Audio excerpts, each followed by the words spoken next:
짧은 말씀으로 은혜를 나누는 시간, 은혜의 단비.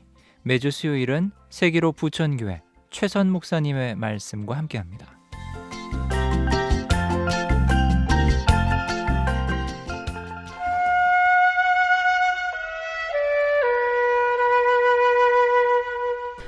(2010년) 세라 페일린 전 알래스카 주지사가 손바닥에 메모를 했다가 들킨 사건이 있었습니다.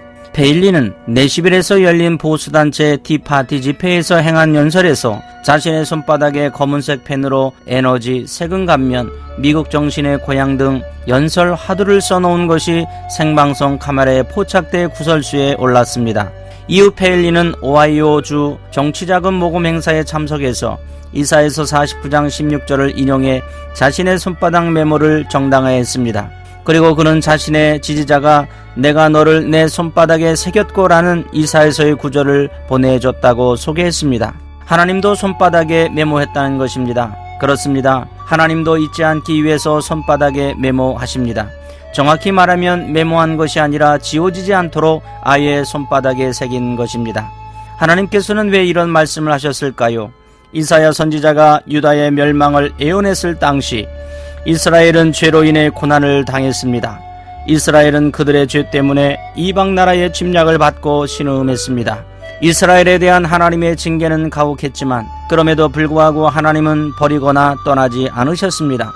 그러나 이스라엘 백성들은 하나님께서 함께 하신다는 사실을 믿지 못했고 하나님의 사랑을 의심했습니다.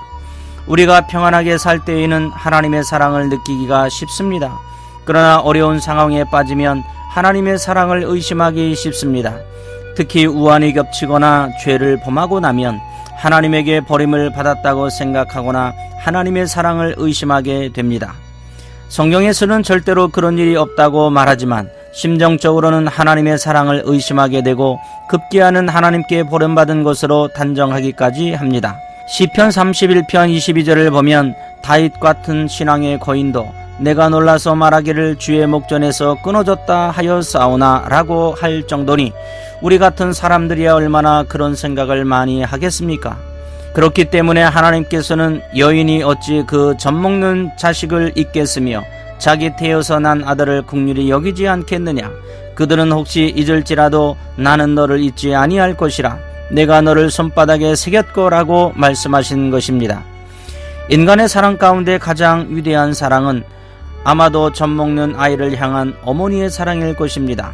어머니의 사랑은 위대하며 큰 사랑입니다.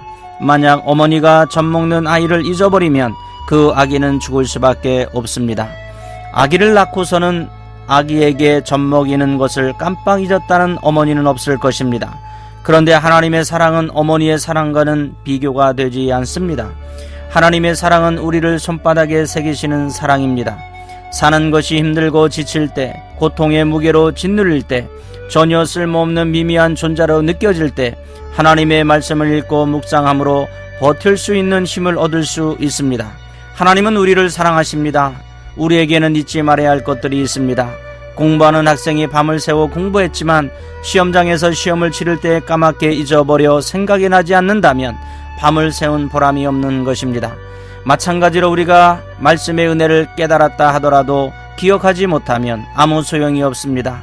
깨달은 말씀이 삶의 현장에서 순간순간 기억이 나야 합니다.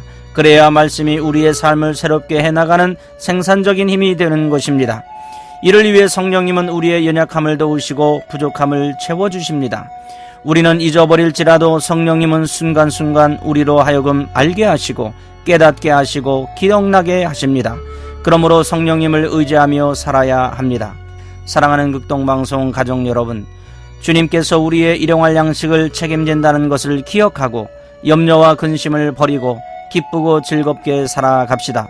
주님께서 베푸신 은혜와 기적들을 기억하고 범사에 감사하며 힘차게 그리고 당당하게 살아가는 방송가족 성도님들이 되시기를 예수 그리스도의 이름으로 축복합니다.